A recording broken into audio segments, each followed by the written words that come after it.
There's a school of thought out there that implies or conveys or teaches that get your chakras 100% open, all of them, wide open.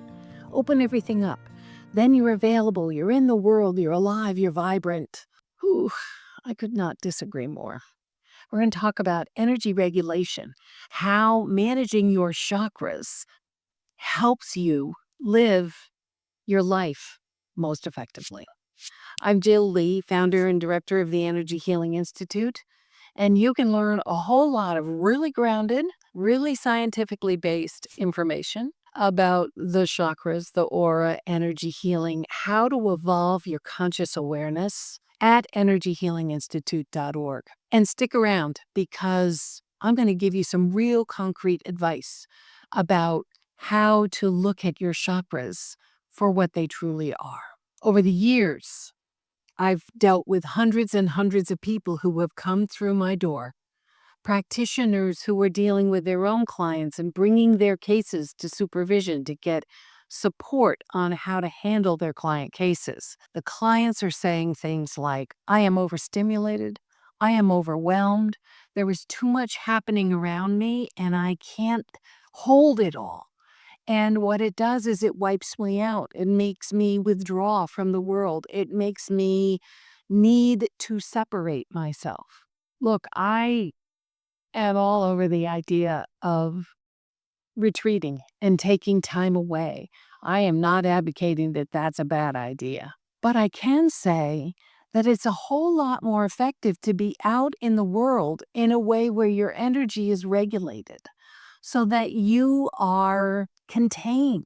You are held within yourself. Have access to your emotions, your feelings, as opposed to wallowing and swimming through everybody else's emotions and feelings. When you learn how to regulate your chakras, the apertures of the chakras, then you have a very different level of agency for how you show up in the world. And I'm going to give you a little hint on this. First of all, we live, for the most part, we're here in Western society. Now, that's not true if you're in living in an ashram and studying the ancient energy systems of the Eastern traditions.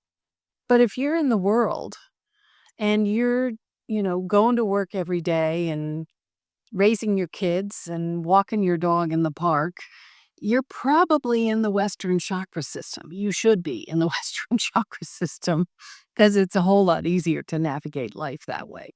The Western chakra system does not have chakras that open up towards the sky. They actually open out in front of you for the most part, with the crown chakra pointing up and the root chakra, the first chakra, pointing down to the earth. It's a very different way of managing your energy. One of the things to understand is that, therefore, if the chakras are opening out this way, they're also, by the way, opening out behind you for the most part, then how you engage the world, how you bring your energy into the world matters, because chakras are vacuums. They run energy in and out. I'm going to give you one example, and then we're going to talk about how to think about the solutions here. We have a lot of emphasis on empathy in our culture.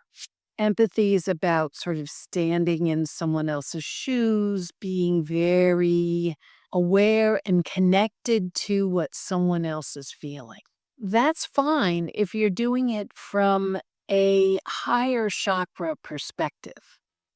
But if you're in the lower chakras, using your second chakra, which is the seat of the emotions, which is, by the way, 2 fingers below your navel, then what you're doing to feel someone else's feelings is displace your own emotional energy to bring someone else's in. So you become a little less you and you become a little more smorgasbord, because you're not just doing that with your best friend. You're doing it at work. You're doing it as you take your kid to school. You're doing it as you do life. It's not a good idea to be a smorgasbord unless you actually are a restaurant with a really high-end buffet. Smorgasbord is not how you want to live your life.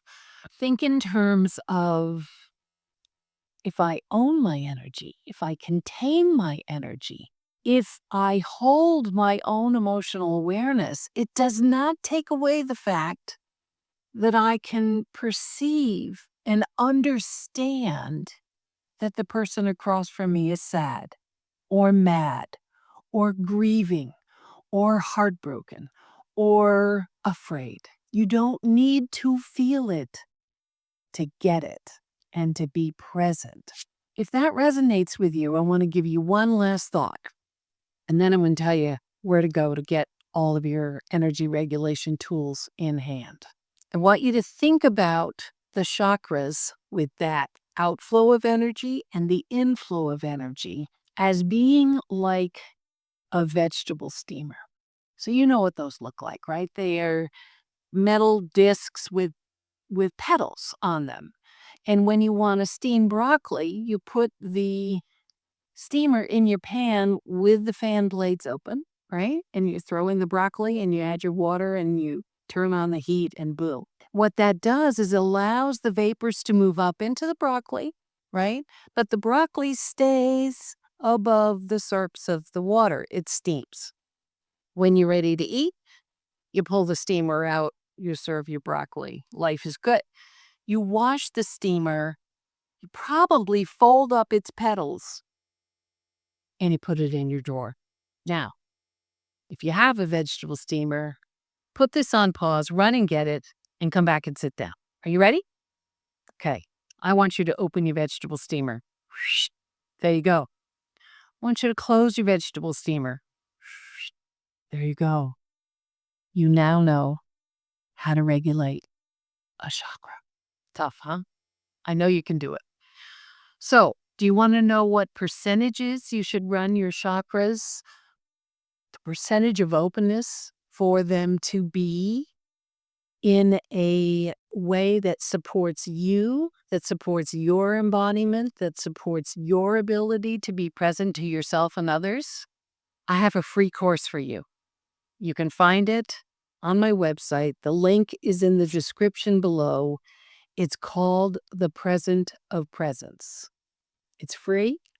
It gives you all the background that you can use on the chakras and the percentages for embodiment, for containment, for holding your energy, for being present. So that's my present to you, the present of presence. Take a look and let me know what you think.